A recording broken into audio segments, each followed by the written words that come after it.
Class 10 তোমাদের second অধ্যায় সরল সুদ কষা আছে, সেই সুদ কষা অঙ্ক আজকে আমি করাবো।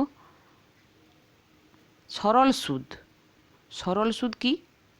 ধরো তুমি ব্যাংকে 1000 টাকা রেখেছো, 1 বছর পর তুমি দেখলে তোমার অ্যাকাউন্টে 1045 টাকা আছে। এই যে বাড়তি 45 টাকা, এটাই তোমাকে ব্যাংক সুদ দিয়েছে 1 বছর রাখার জন্য। এই 45 টাকাই হলো সরল সুদ। এখানে 1000 টাকা আসল বা মূলধন, যেটা তুমি রেখেছিলে ব্যাংকে, আর 1045 টাকা তাহলে কি হলো? সুদ আসল, অর্থাৎ সুদ আসল বা সবৃদ্ধি মূল।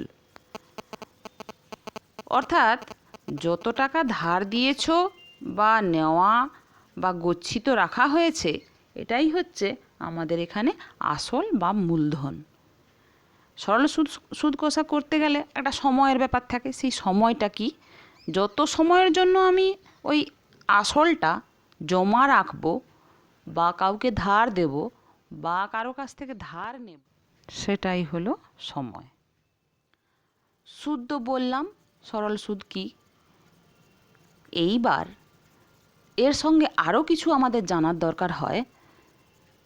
উত্তমবর্ণ, অধমবর্ণ, এই শব্দগুলো, যে শব্দগুলোর সঙ্গে তোমাদের পরিচয় করা খুব দরকার, না হলেও এটা বুঝতেই পারবে না।